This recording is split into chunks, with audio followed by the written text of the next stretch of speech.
I mean, we got at least 3 departments here. So. You would think you would be able to communicate a little bit better. Oh, you would think. But Fred, I'm not sure if the other guys are going to come in tonight because of the grass fires we've been working. So Yeah, we no, have not a problem at 3 all. departments here right now. Okay. Oh. Yeah, Huh? we could certainly see, we could do Zoom calls all day, so it's not a big deal. Okay. It's really whenever you guys can come together, you know, and would like to jump on. So if you'd like to get started now, we can do that. Yeah, we could do that. All right. Just so you know, we're recording, you know, just Okay. so we're working on our shtick, right? We're still getting into the groove as to, you know, how to conduct these types of intros and demos via Zoom. But you know, first off, I'd like to introduce Mike Callan. We're very fortunate to have part of this endeavor. He's a national fire hazmat expert, very well respected in his industry, and has written several textbooks and all. So we were introduced to Mike via Wayne Sanford, recently retired. He was fire science professor at the University of New Haven. Fire science program, and he and Mike Callan were instrumental in really getting the Connecticut Fire Academy established and bringing it to the point where it is today. And so we're very fortunate to have Mike being our content expert. So the goal is to have all of our content meet or exceed OSHA and NFPA standards. And with that, I'll turn it over to Mike. I appreciate it. I do have a question. I thought you guys got all that rain we got. Oh no, we got a lot. We got some snow, but not enough. We're really been dry lately. It dried up on you. Well, my background is I was a fire captain in Wallingford, Connecticut, which is about 40,000. We had a complement of about 75 guys backed up with 4 volunteer stations in different districts around. And I was chief instructor of hazardous materials in Connecticut and chief instructor for rookie schools in my early days. Most of the stuff I've been doing now lately has been HAZMAT, pipelines, natural gas.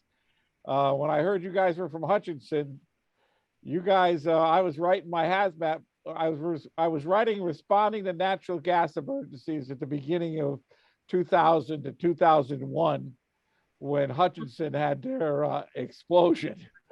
And I watched that sucker on TV a lot and tried to get as much as I could, because I did not know that was the first time I had understood that there were gas storage caverns underground.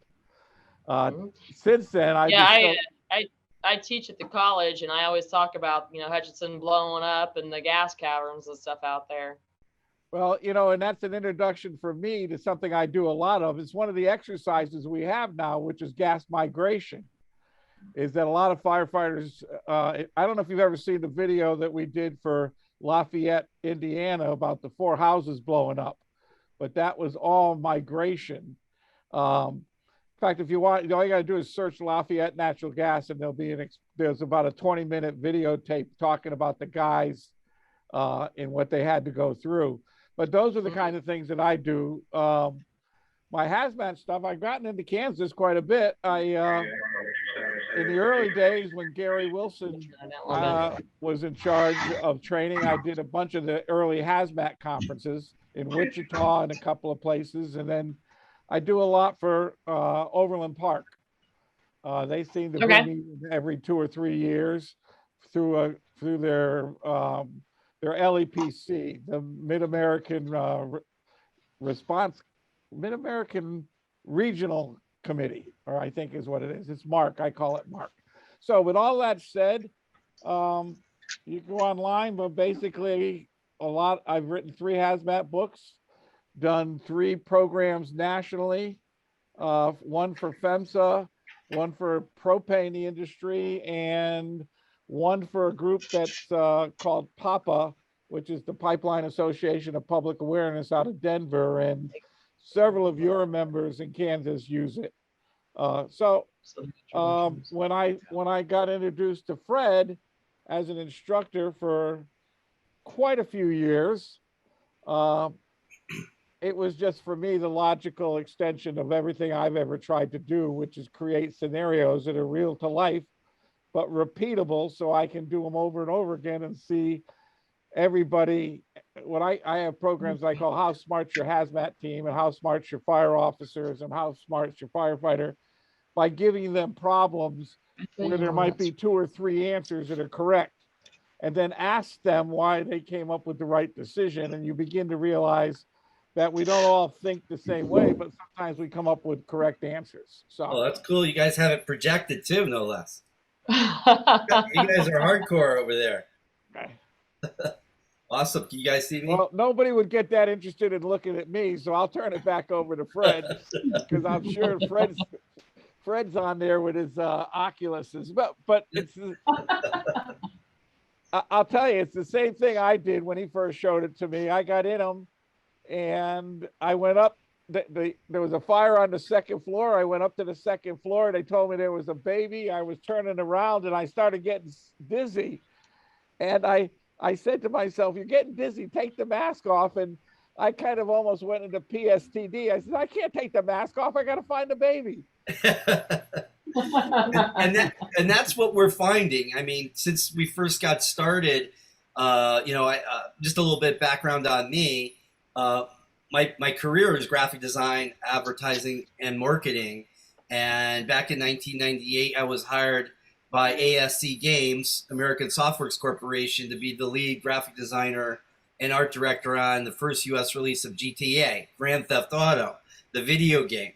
And, that was kind of an interesting moment when I get my product brief, and I had no idea what I'd be working on that day. And right on the front cover of this 10-page packet says, branding, packaging, marketing, promotion, advertising for a crime simulator. And I'm going, what the heck is a crime simulator?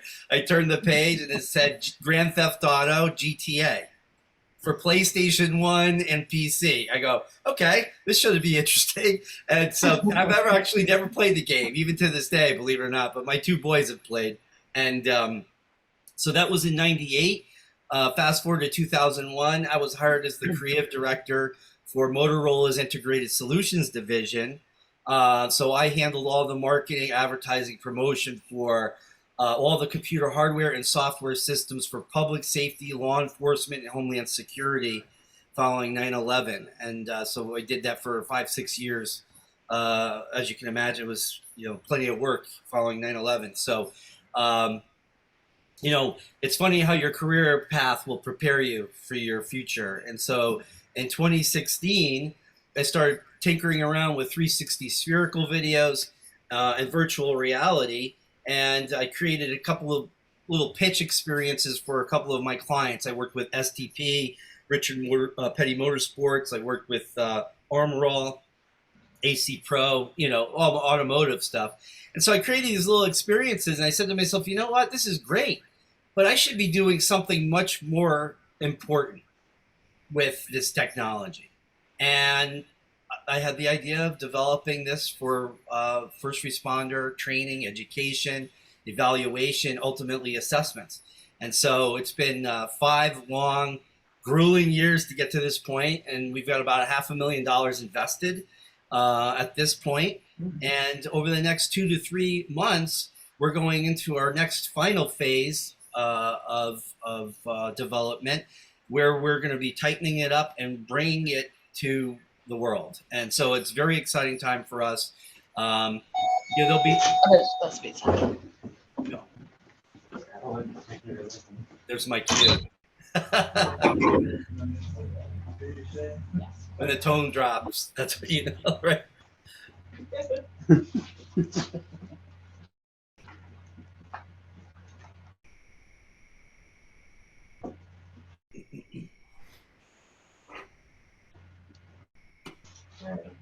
Yeah.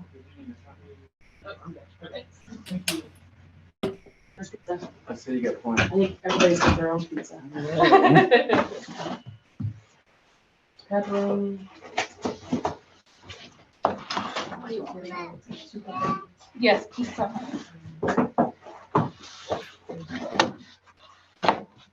Sorry, we're eating Yep. dinner while we're doing all this. Yep, no worries. Again. We could be your entertainment for this evening. Sorry. Right? That's a good Try stuff. something here. What she said, yeah, Lisa? I think that one's pepperoni. This is like peanut butter. Cheese. Canadian bacon. Okay. This. You pass me a slice of that stuff, please. I'm not for you guys, son, but No worries. I'll make it a piece after a while.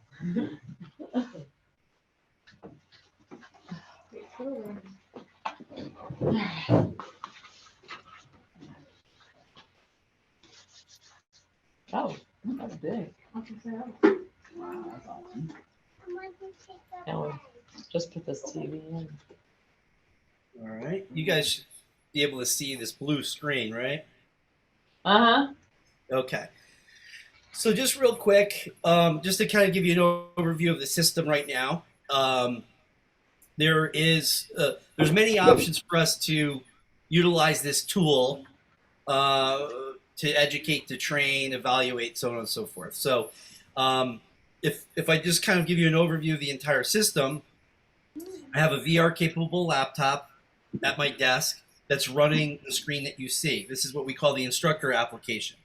So the training officer would be in charge of this instructor application and to set up the drill or the session or what have you. So I've launched that. I would hit, read the disclaimer, whatever. And accept- Fred, real quick.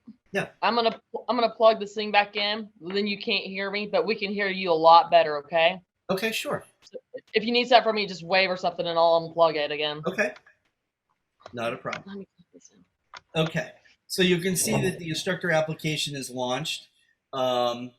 We have 3 states of simulation running in the background, which is, we have a sophisticated system that we're developing right now. It's about 80-85% complete. It's called the Hell Smoke system. It's physics and chemistry based simulations. We have a simplified iteration of that, and then we have a static iteration of that system. So what we're going to demonstrate for you first is in the instructor app. If I was the training officer, I would go select my program, my course, fire. We're going to focus on gas metering. As we populate and develop multiple modules, additional modules, you'll be able to select these here. We're going to choose the gas leak. I don't know, Mike, if you have a preference as where the gas leak would be. You want it at the kitchen or outside, or you can't hear me? You're muted. Did I do that? Talking too much? All right. All right, so we're going to go with kitchen by default, okay? And so what I'm going to do now is the other end of the system. You can see we have the Oculus Quest 2 unit, $299 retail. We have our student or user application on this end, and I'm going to go put the headset on. I'm going to go sign in to the training. You can't really see what I'm seeing, but at some point we'll share documents that shows you the different views in the screens. I have just signed on. I put my name in, or you could have a student ID in a university, college, fire science program, what have you. On the instructor app, you're going to see here just above the Fire HAZMAT VR logo is a unique instructor ID. Every time you launch the instructor application, it'll have this rolling number. It'll come up, so 33955. 33955. A student hits validate, and I join in. Now, one of the coolest aspects of this, not only is it virtual reality, it's pretty amazing, it's fully immersive, but my headset is connected via Wi-Fi, and the instructor application is connected via Wi-Fi. It just so happens that I'm filling the role of instructor and student right now, but these two devices could be in different parts of the country, right? And with additional headsets, additional, 2, 3, 4 headsets, which is scalable. I could have students, firefighters coming in from any location connected via Wi-Fi, and then we get to train together. While the instructor app, is back at the department or training facility, the fire science program. So just real quick, I'll show you 3. There's a push to talk feature. You can see the exclamation point here. I'm actually going to change my view so you can get a better view of me. So you're getting a live view. You can see an exclamation point. So we've incorporated into this system something that's pretty cool as well. So we have a tunable distance between users or firefighters. So if you're within a close proximity, you don't need push to talk to communicate with each other. The system is sophisticated enough to pick that up.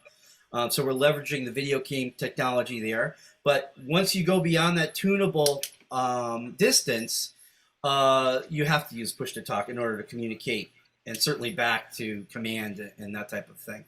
And what that allows people to do is be able to be on different floors, interior, exterior, and all to be able to communicate with each other without having to be line of sight or in close proximity. So,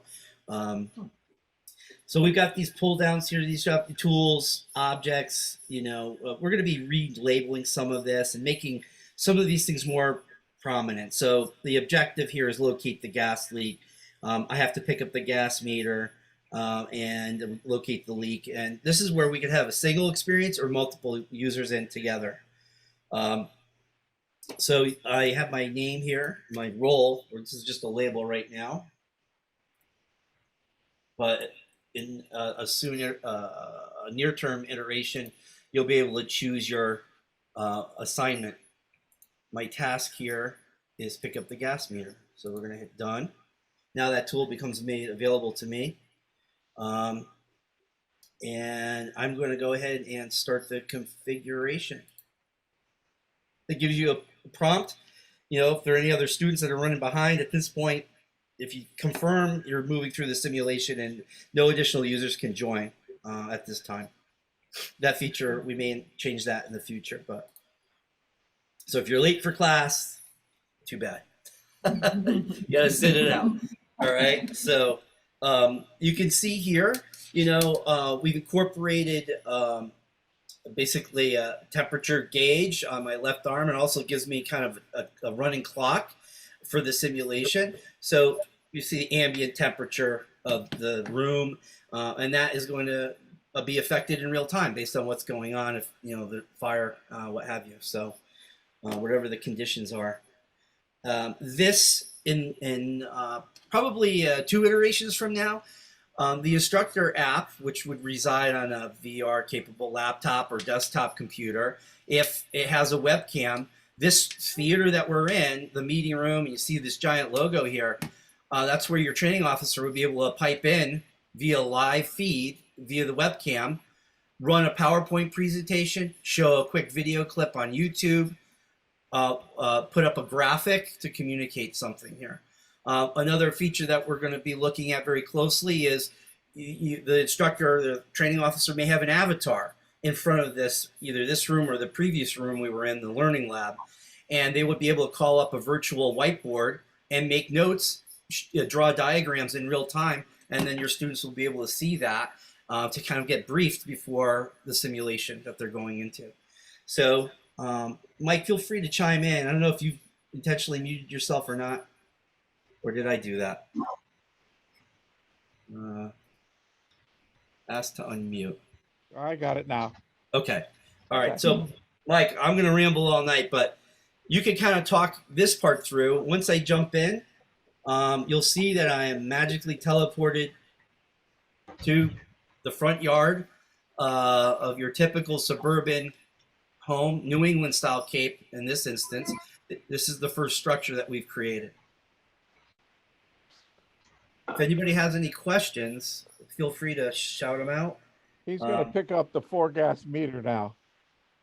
Now, the 2 tasks right now we have is, one, you pick up the meter, or you can also pick up the wrench in case you want to shut off the customer service valve on the side of the house. Because we're looking for, this is what we call the odor of gas scenario, and there's 4 or 5 iterations of it that we can repeat, where if you've got 2 guys or 3 guys, one guy might get the meter, another guy might take the meter, one guy might do the search and rescue. Maybe you're working even as teams of 2, because you can do that with the push to talk and the close proximity that Fred was talking about. But basically, there's a leak in the kitchen, there's a leak in the basement, there's a leak in the outside, and we're working on another leak, which is called at the riser. So it's not actually leaking from the meter, it's actually coming up through the ground, which is probably going to be a third-party damage where we have horizontal directional drill. We could have a backhoe there. We could even have a guy with a post hole digger has hit the pipe. And in industry now, there's what's called cross-bore, where the gas company actually puts a line through the sewer line. And when they start getting backed up, somebody sticks a roto-rooter in, and we can find that gas outside and inside. So what we're doing with this is there's 2 levels. There's a first responder awareness, which is not allowed to use the meter. And then there's a first responder operations / technician that could use the meter. So sometimes if you want to run it for a police officer or somebody like that, or first responders, especially in some of my rural volunteer stations, there aren't any meters. Most of our meters are running on the truck companies. And so basically you call for the meter if you get there, or Order of Gas gets the meters put on the dispatch. So, but basically this, what Fred's doing now is actually the 5th scenario, which is there will be no leak. And they will go through the house looking for it, but the odor of gas turns out not to be the odor of gas.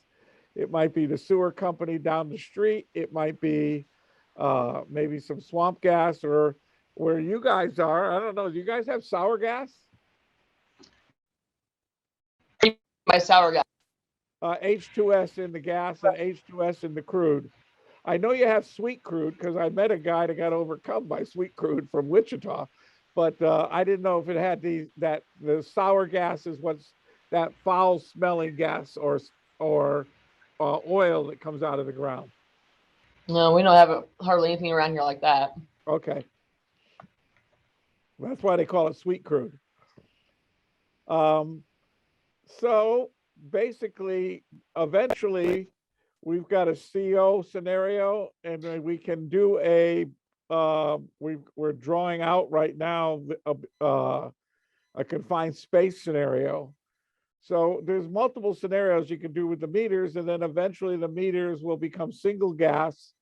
Right now, we've been talking to a couple of meters about doing CO and H2S. Can't see where you are. Oh, are you in the kitchen? Yeah, okay. Yep. So he's working the kitchen leak, and he's got to zero in and try and find it. What we just begun to do is talk about, I don't know what your meters are set at, but a lot of guys have a low alarm and a high alarm. So 10% and maybe 25%, or 10% and 20%. And we can recalibrate those for that kind of thing. So this is kind of the first level of meters. Hopefully, our goal is, we've been talking to a couple of companies that will get specific meters. So instead of this looking generic, I'm not sure what you guys are running. What are you running? Are you running an MSA?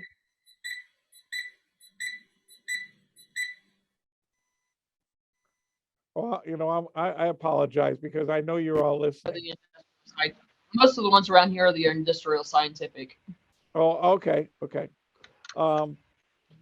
So basically, one of the things that we'd like to do ourselves is to start saying, hey, look at, we've got 4 companies using industrial scientific or MSA Altair or Gastronics. That way you don't have to look at anything but your meter, and hopefully the meter company then starts picking up the training for those things.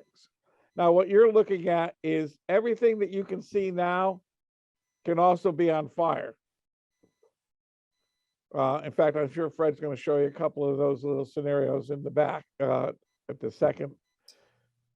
But basically, and the other thing, and I don't think Fred mentioned it, was that in the smoke, I always get the heebie-jeebies when I do this. This is where your brain kicks in and says, I better hold on. This is one of those cool moments, right? Your brain doesn't really care. In a fire, because we can actually look out the window and look down the hall, look down the wall, or look down the side of the building and see the fire coming out of the window. The simulation ended because we hit the 20-minute mark or whatever it was. And the 20-minute is basically based on breathing apparatus. But the other thing that happens is if you're having a lot of anxiety, if you're doing a lot of searching and not finding anything, anxiety or heavy exertion, there is, we call it a penalty, but it's not a penalty.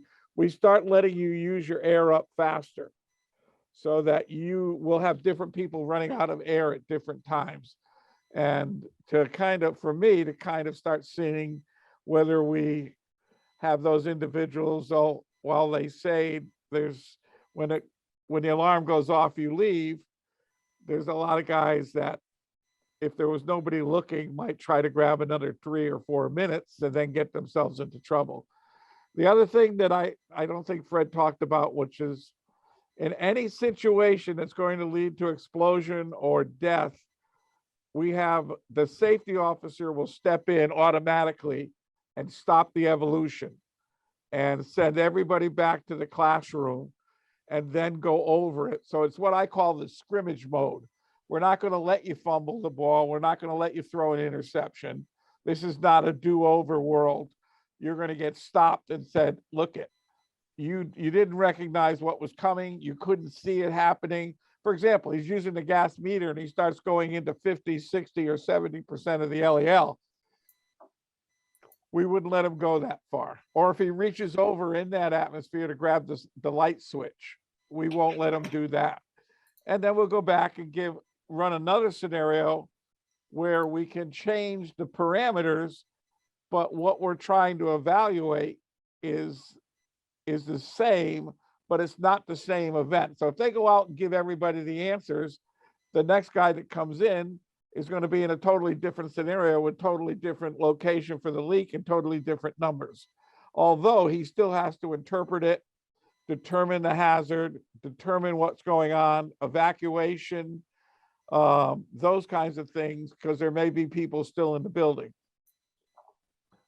Fred, how you doing? I'm doing good. So I'm just launching this now, and we're going to get back in. We're going to just do a quick fire attack. Again, keep in mind the system's still, in its infancy. It's kind of like Microsoft Flight Simulator. When it first came out in 1982, 84, everything looked like paper airplanes, and gray boxes and green, rectangles and blue sky, So this is our first iteration that we're working on. So if you just the real dynamic is that we're the only thing we're working on this iteration is that the fire and the smoke don't realize that fire and smoke work together. Okay. In the natural world, like we do, we can see the changing color of smoke. We know it's going to light off or it's going to backdraft or things like that. And fire and smoke in the programmer's world are two separate elements. And so they're trying to bring them together so they'll behave effectively. And that's, you'll notice that we haven't produced real strong looking fire. We can do real good smoke. And we can bank it down. That was the thing I wanted to say, is that when you get a lot of smoke in this room, you've got to go, you push the 2 buttons down on your Oculus and it puts you down on your knees. And you'll have to crawl if you want to stay underneath the smoke. If you want to walk, you're going to be walking, the from the knees up sometimes in obscured smoke conditions that we know exist. Except movie people don't like to show you a smoke-filled room with, when they're spending a lot of money for an actor to look heroic. So, Mike, I'm going to just go ahead and start just the point of I origin. just wanted to tell that I had missed a couple of things. Go ahead. No, that's it. Your turn now. So in our current iteration of development, for internal purposes, and ultimately we may give this control to the fire instructor, we could actually choose where the point of origin of the fire is. So you should start to see some indication of some flame and smoke, right? And this is in free cam mode. So this is, the instructor can move around like a fly or a drone, so to speak, right? You can see this kind of thing happening here. Again, we're still about to, we're in the early stages of development, but we're pretty excited about how far we've come and the type of conditions that we can kind of simulate at this stage. So now I've got my, I'm going to cancel out of this, not cancel, but get out of this and get back to, you can see what I'm seeing.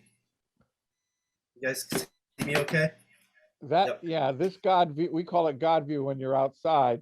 Those views of the smoke and things like that are what we're developing more for, like Fire Officer 1, Fire Officer 2, where they'll pull up and they'll have certain things, like they'll have to practice their radio messages and what they've got, size up.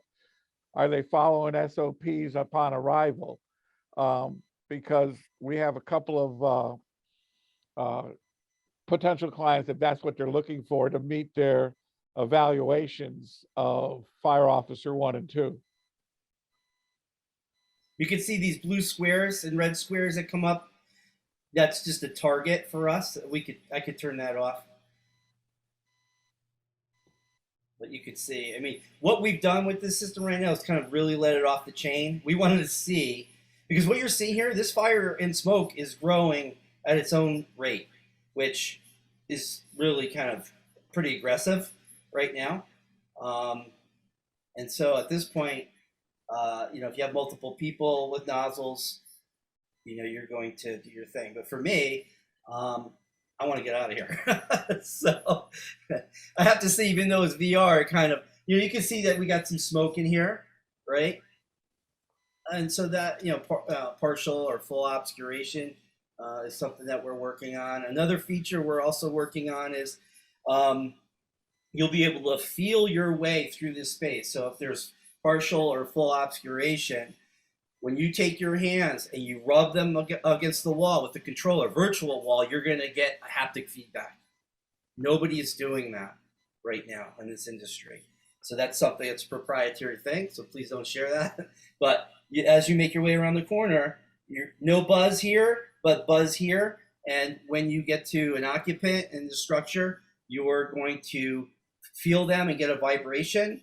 And then you'll be able to probably get an outline like we do with tools. You'll get a faint yellow outline.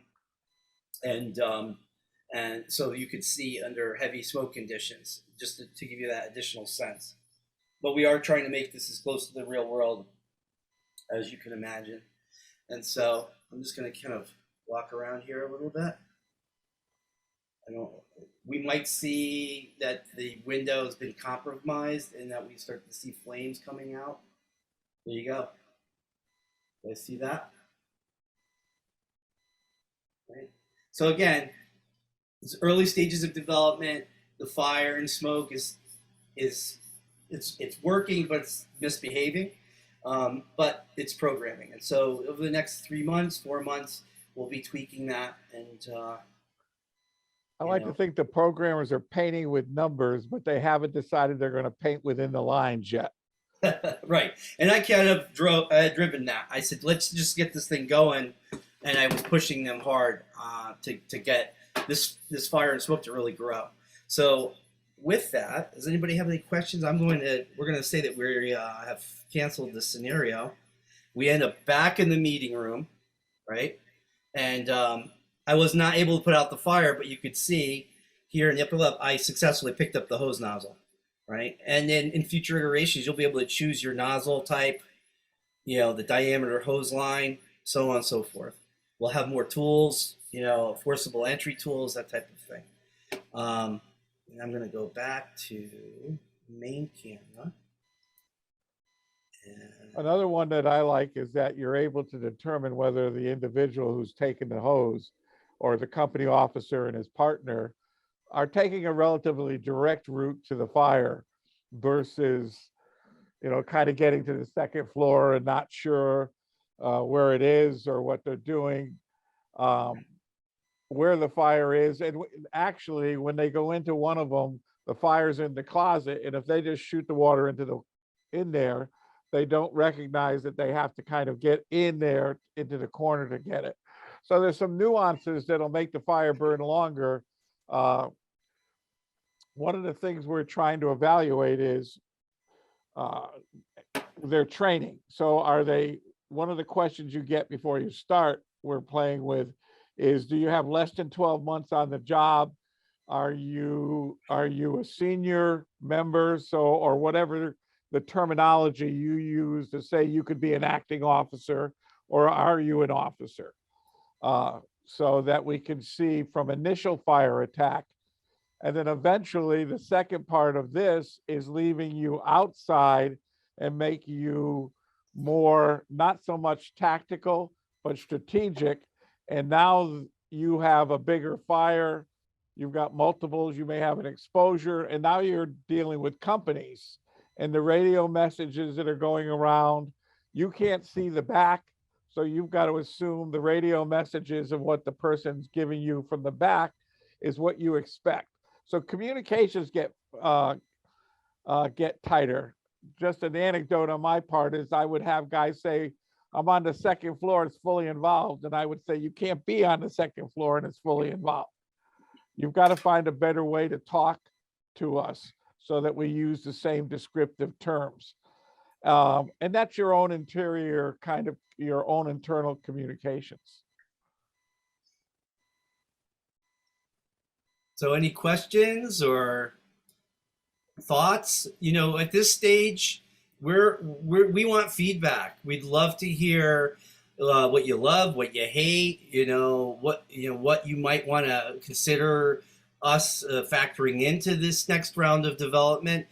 We're obviously we need to be a sustainable business here, but we really truly want to bring a great training tool and evaluation tool to the fire industry. That's our paramount, the number one mission, right? Is to create a cost-effective, low cost, easy to deploy system, that for a few $1,000s here, a few $1,000s there, it really gives your department 24/7, 365 ability to practice and hone your skills, situational awareness, and tactical decision making. I'm sorry, I didn't mean to interrupt. No, that's good. Video you guys gave us, and I don't know if it was you, Sydney, or whatever, but there was like a rescue and a baby. And do you guys also have medical stuff on this as well?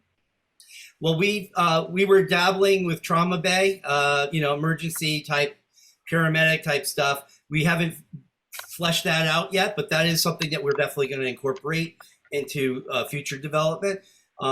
And we are looking to work with people and say, hey, maybe we could collaborate on paramedic EMT types of scenarios, because that's what we need to incorporate. Right now we're focused kind of on the fire and smoke behavior, and then tracking gases.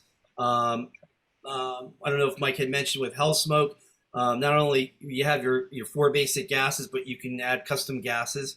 So you could add ammonia or chlorine, that type of thing. But certainly, on the medical side, to be able to have multiple people on the fire ground and administering aid, that's the big picture, and so we're super, super excited about that. The sky's the limit, really, and it's really about, getting the right people on board, getting the right departments involved where they see and understand the vision and the opportunity, get in on the ground floor, so to speak.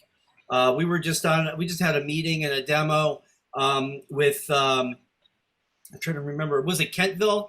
Kentville Fire Department in Nova Scotia, Canada. They're very interested in what we're doing.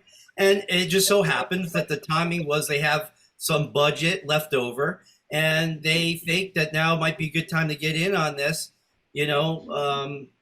with like the founding fathers or the early adopters, and then you guys grow with us. And then as we add new modules, as we work with folks like you and others to develop like the paramedic component of this, you guys would get to experience that firsthand and give us feedback. This does not work. It's fun. I'm actually really enjoying it. It hasn't been easy, but it's fun because I can tell you in 2, 3, 4, 5 years, this will be one of the major tools in fire industry. There's no doubt about it. And like I said, for $299, these units are going to come down in price. The fidelity is going to go up. The price of laptops, VR-capable laptops, is going to come down. And we're going to be able to crank out modules, right? Different courses, different modules, different scenarios. More tools go into the inventory. You'll be able to raise ladders. You'll be able to vent. It's just endless. It's really endless. So we're super excited. Just one other thing that we didn't tell you is that as you see this is all the Oculuses can be split up. So you could be doing this with 5 or 6 people in different stations. They don't always have to be around the computer. And you can do multi-agency. So you can loan a headset to law enforcement, loan a headset to city official, loan a headset to a commander, or maybe another department that in another town that you share assets with. It's endless. It's endless. And it's really going to broaden and deepen, make for an exciting system. We're also finding that there's a lot of interest amongst youth, right? My kids, 20, 17-year-old boys, are playing video games with kids all over the world. They don't think twice about it, right? Back when I was learning video games, I had a 1200 baud modem in my Commodore 64 computer, and I signed on to a bulletin board system in Europe or whatever, right? So we've come a long way with the technology, and now it's very affordable. It's very affordable. Oh, I think you're muted. Aspect to it, I know. Okay. Dollars. Oh, I didn't catch that. If you could repeat You there? that. Yep. Yeah. The headsets are what, $299 or $300 each? Yep. Yep. And then what else is the cost that's involved in getting started up with all that? Well, this is the great thing, right? We could, if we were geographically closer to you, we could actually come out and use our own equipment and put people through it. Or we could ship the headsets out to you on loan for a period of time. Ship those back when you're done with your quarterly training or what have you. Or you could buy the headsets. And then the ultimate package would, and that's where Mike, Callan, or maybe other instructors, however that works, so Shelley Carter could, from Hartford, Connecticut, sign on via the instructor application and conduct training with you, for you. And you're, and that's the cool thing. As long as you got a Wi-Fi signal, we're good. This way you don't have to commit to a $2,000 laptop right away. It's a slow walk up. And once you a year from now or what have you, you see, we love the system. We see the value. You've got a few more modules. We're loving it. What would it take to buy the whole system? And that's where we would price that out aggressively. You'd get the laptop, the instructor application, however many headsets that you want, and then you can conduct your own training at your own pace as often as you want. It's also, like I was mentioning when I was talking about youth, we think that this is going to be a huge tool for recruitment and retention amongst the youth. And as we know, the fire service it's waning, right? The number of people in the fire service is going down. I had a meeting just Monday, and that was a big conversation piece with a lot of the career departments is there's not enough applicants. So Right. So what a better hook than video game technology. And say not only you get to, hey, would you like to see what it might be like to be a firefighter, right? Can I introduce you to a 4-gas meter? You know what I mean? I don't know how excited they'll get about that. But, but my kids actually did. They picked it up. They went to the back of the truck. By the way, all the tools are going to be off the street, and they'll be in a compartment on the back or the side of the apparatus. But my kids were able to pick up a 4-gas meter, go into the house and outside of the house and locate a gas leak at the customer valve. They had no experience with that. They are lay people. But you know what? It got the concept across. And, whether it was a successful outcome or an unsuccessful outcome, our system is going to be measuring that. It's going to be checking off the tasks and the objectives, and then ultimately be able to spit out a report for the training officer. Of the 4 students, this is how the group did collectively, and this is how the individuals have done, and maybe focus a little more attention on these 1 or 2 students. They need to be brought up to the level of the others, right? So it's super exciting.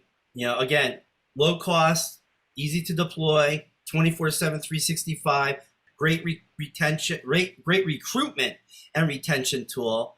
And just as we've gotten familiar and accustomed to having a desktop computer, a tablet, and smartphones at our disposal every day, this is the next great tool. And the next great frontier is to put people into virtual reality and then augmented reality, which is an extension of that, where we would, as we perfect our fire and smoke behavior, you'll be able to put a headset on in your break room, look around and start a fire and be able to address it sitting at your break room table and look at pre-backdraft conditions, pre-flashover conditions while you're eating pizza. It's not far off. It's not far off. Within the next year, we'll be able to do that. So it's super, super cool. Any other questions or thoughts or comments? Well, I know you said, that is this just a specific program? So, you kept talking about a laptop. Yeah. Or having to get the program on a laptop. Is this not web-based or anything like that then? Well, there's some web component to it where the data, right, the laptop and the headsets are communicating via Wi-Fi. We have a server, or we'll call it the cloud, where the instructor application is talking to the students based on the health smoke conditions, right? What's going on with fire and smoke, or what's going on with those 4 gases, right? Or the additional gases like methane or propane that we introduce to the environment. That data resides in the cloud. Mm-hmm. So there is a web component to it, but as far as the actual software, if you were to conduct your own training, you would need a VR capable laptop. For $2,000, you can get a Razer. It's a new brand that we've been using Razers because they're high end and the performance has been stellar. For $2,000, $2,500, you can't beat that. The instructor application, we're still on the fence with what we would charge for that. Are we selling you the application outright? Is it just subscription based? So let's say at the end of a year, you say, you know what? We really like your augmented reality solution. We're going to pass on the virtual. Well, then we would just turn off the subscription for the VR and turn on the subscription for the AR. And just like any other, Microsoft Office or Adobe Creative Cloud, that's where we're at with subscriptions, right? For software. If you don't need it, what have you guys priced out on your subscriptions then? The way that we're looking at this right now is a few $1,000s. Correct me if I'm wrong, Mike. When we talked to Nova Scotia, we're thinking a few $1,000s, depending on the size of the department, for the instructor application, and probably $100. Very aggressive pricing here. $100 to $250 per seat and or per user once we get credentialing in. Because obviously a username and password where my training progress is being kept track. Well, we have to charge to hold that data, to archive it securely, so on and so forth. But right now, it would probably be $200 a seat, and then we'll just, as we create new modules, we could send you a module, try before you buy, kind of a thing. We love the module, we hate it, and then if you love it, then you would pay an additional annual fee to access that scenario. type of thing, or that module. But, you know, there's a lot of interest. We want to be very aggressive in our pricing. My goal is to get this in the hands of every firefighter, for every fire department. I've been all over the country, and wouldn't it be great for $1,000, $2,000 a year? You guys get 24/7, 365 training, assessment, evaluation, and as we pump out new modules, new scenarios, you guys get to experience those things, and use that on your downtime.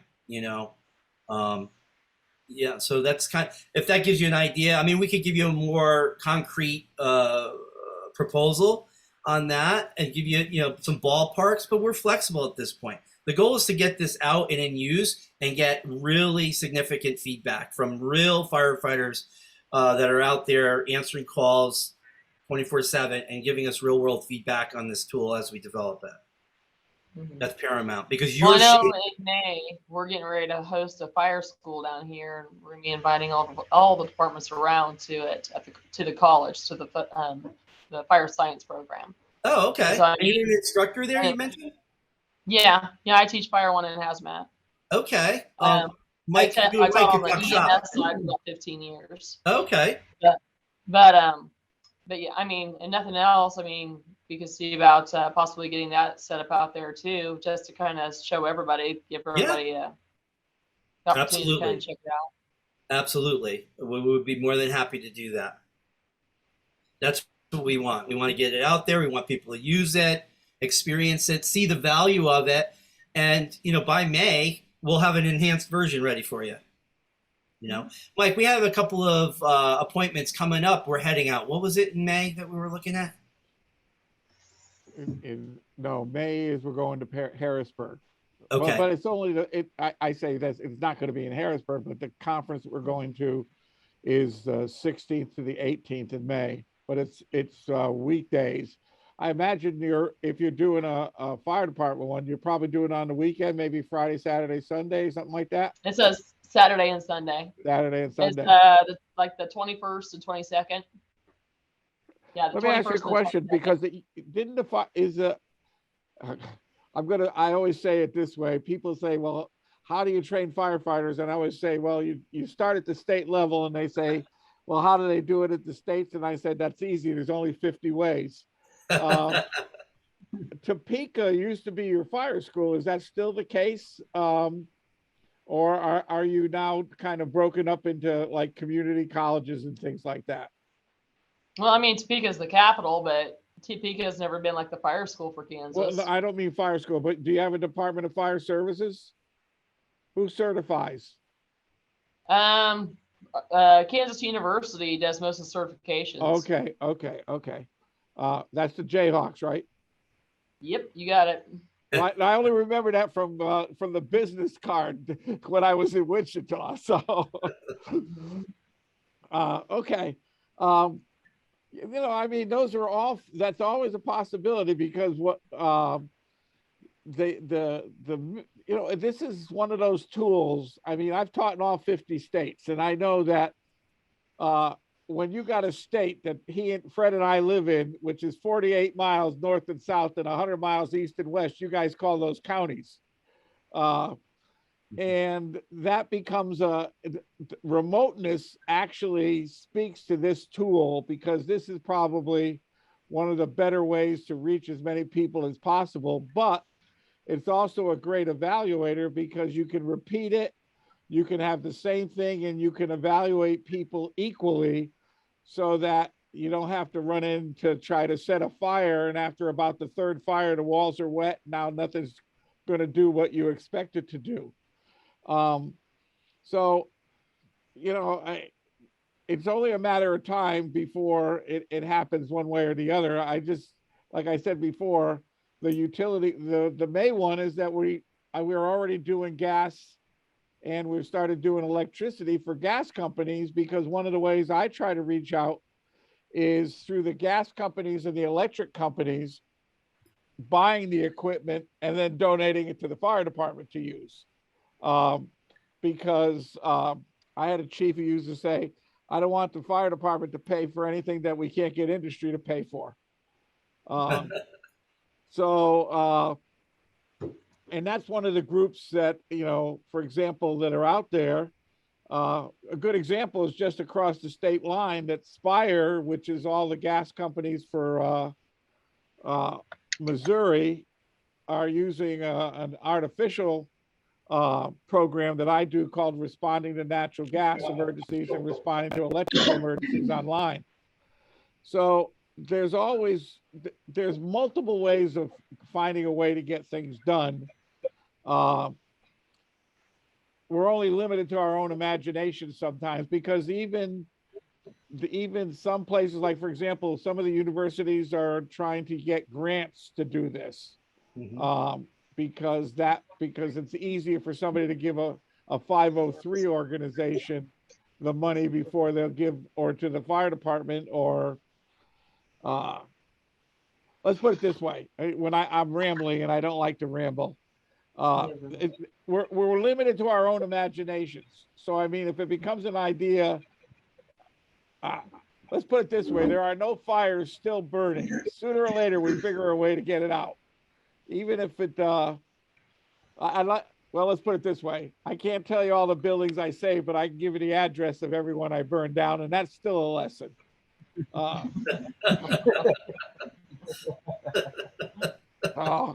I'll leave it at that. That's usually, me burning a building down is enough to shut me up. So, any other questions? Or, we're super excited that you reached out. I really, after 5 years, and like I said, $500,000 at this, when you have somebody reach out to you and say, hey, listen, I've heard this, or I've stumbled across a video, or I saw this visual, I'd like to learn more and hear more about it. I mean, that really made my day. And then, we've got some proposals out to colleges and universities, and we got some more good news today. So, we're super excited. This is the way of the future.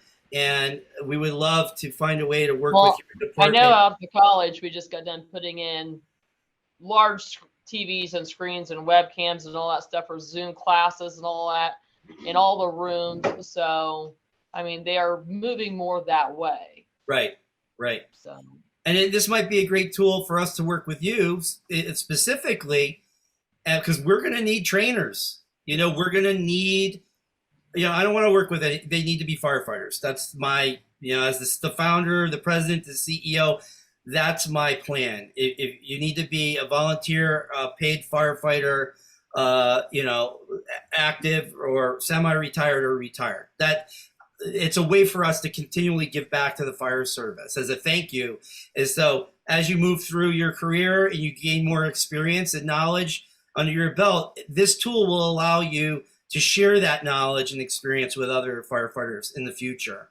From the age of 17, 18 and on up. And it's a great tool. I have never had to beg people to get into this system. I've had to beg people to take the headsets off, because firefighters they love it.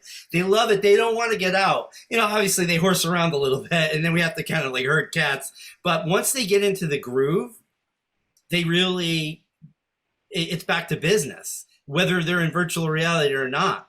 And that's what we're really going for, is that after a few minutes in virtual reality, you forget you're in a virtual space and you're out there doing your job with your teammates, and you're using push to talk. And then the instructor application can be recorded. So you can use a screen recording tool and record that experience and play back, like football reels for your team at another date. You don't have to take the headsets out. And then you can actually take that video and play it for other departments via Zoom. So it's extendable and it's expansive, And so, yeah, we're super, super excited. Yeah, by all means, I would say, if we could get it on the calendar, and if we could piggyback it and get out there for that event in May. I know FDIC is end of April. It's back on a normal schedule. So Mike and I will be out there. We've got New Jersey, Missouri, Hershey, right? Baltimore. So we'll be running around. We're going to be on a concert tour for this next year, and probably for the foreseeable future. And actually, Mike, that's something we should probably post on our website. I got to refresh the website, but We'll you have know, printed off for you to sign while you're here. yeah, absolutely. I could end up becoming the next Steve Jobs or whoever. It's exciting. That's the most important thing. Yeah, we're excited. It's a great tool. Shame on us if we don't use it, if we don't implement it. And I know that this is going to save lives and reduce injury. That I would bet my life on it. Somebody somewhere 10 years from now is going to have a recollection of a virtual simulation, and they're going to realize that in the real world that I can't open that door. I've got to evacuate. I've got to do this or do that, or don't do this or don't do that, right? I've got a gas meter in my hand. What I like about it is it actually gives a safer way of doing just some typical training over and over and over again. You don't have to worry about the guys getting dirty. You don't have to worry about them getting injured and stuff like that also. Yeah, and right, we're the other thing I like to say is we're COVID compliant, pandemic ready, and we don't expose you to known cancer-causing toxins, right? Mm-hmm. It's repeatable, and that. So, and as we add more modules and scenarios, it's going to get more and more exciting, and we'll be able to ratchet up the intensity level based on your experience level. So, you'll get five. You can get 5 senior people in, or however that gets structured, and we can make an experience in a few years from now that hopefully you never experience in the real world, and it'll be memorable. It might rattle your cage a little bit, but you know what? That's where you take a breathe, you take the headset off, you say, you know what did we learn from that? Right? That's the beauty of this, But well, I know we already have with the Kansas University, they've got the driver simulator, which they bring down all the time, and put on places where you can go and for driver operator. Right. And I know that's pretty realistic to the point it kind of makes people sick to their stomach or motion sickness, but right. I mean, it's already going that way. Right. Yeah. So. Absolutely. All right. I know that we've been at this for about an hour, but super thrilled to have the opportunity to meet and demo what we have right now. And would love the opportunity to come out when we can and do a in-person demo and actually put you into virtual reality and get your immediate feedback. And maybe May is the time to do that. That sounds good. I can get with you later and or email or whatever and start setting something up for the fire school in May. Yeah, that would be great. So, do you happen to know the dates exactly, just so we could? Yeah, it's the 21st and 22nd. Okay. Which school is it? Hutchinson Community College. Oh, okay.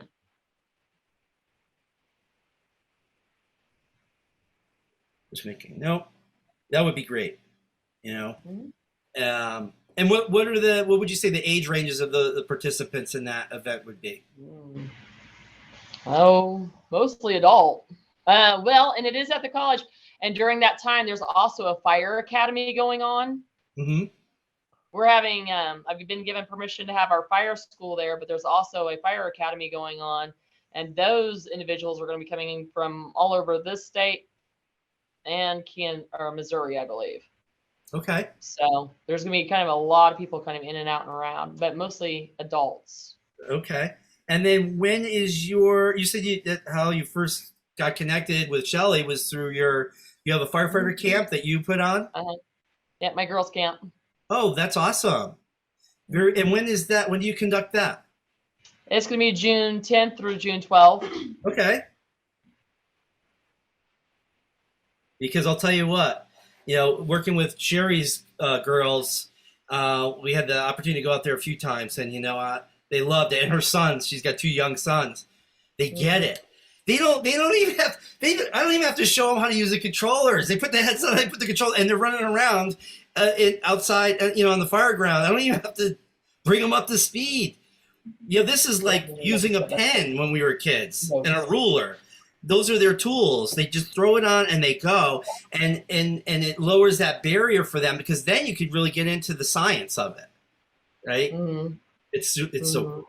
So maybe what we can do is we could plan on getting out to you guys in May, and then maybe I can leave a couple of headsets for you, and we could either do remote training for your camp, right? Mike Callan could be here, or I could put the girls or whomever through and remotely, and then when you're done with the headsets, either ship them back or Okay.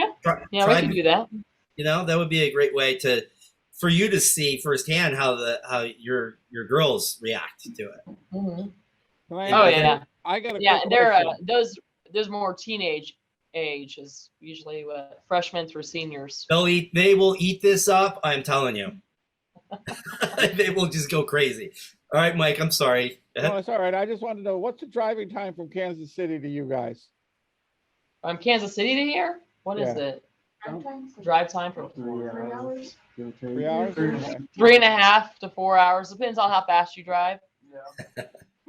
Well, I make the 3 only usually. time I've driven fast was I was in Guyman, Oklahoma, and I wanted to get back to civilization. So, One time me and my brother pulled it back to Topeka, and we made it in an hour and a half.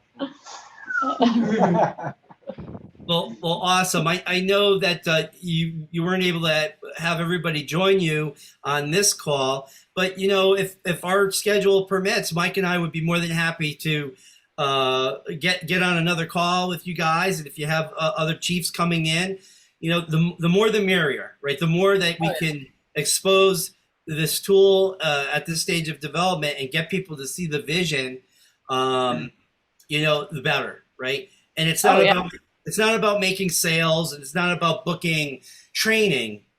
It's about just getting people to understand and seeing the vision, because it really sells itself. It really sells itself. Well, and that's just it. When you start talking about mutual aid and stuff, I mean, one department may do something that's completely different than another department. So if we could do mutual aid training and stuff together, even virtually, Yep, it will help us when we get on scene. Yep. Absolutely. And, you may be even interested in helping us write some scenarios, on the paramedic EMT side, I spent almost 10 years in the emergency room, so I can give you all sorts of scenarios. I remember I was at Garnet Health Medical Center. I was meeting with the trauma doctors and the trauma nurses. And they were telling me how a gentleman who was playing, he was dressed up as Santa Claus, somehow ended up with a teaspoon jammed up into his sinus cavity. We still don't know. It's a mystery how that happened. So they share with me the X-rays. when you come out in May, I'll show you some pictures. So, but very cool, super call. Really excited, and thank you for having us again. And we appreciate you guys taking time. Absolutely. The other thing I could do, if you'd like, I could share the link to this video if you want. You could play it back at your leisure, preview it, make sure we don't say anything incriminating, and then that might be a great way to replay, either the entire hour or excerpts for others that you want to share the experience with. All right. Okay, that sounds good. I'll make a note to send the Zoom recording link to the chief. All right. All right. Sounds good. I have your email. You have my email and my phone number. Feel free to reach out anytime, text, call, what have you, and then let me know what you're thinking. Next steps. All right. Sounds good. All right. Thank you so much for your time and attention. We'll talk soon. Enjoy your evening and stay safe. All right. Thank you. You too. see you guys. Bye-bye.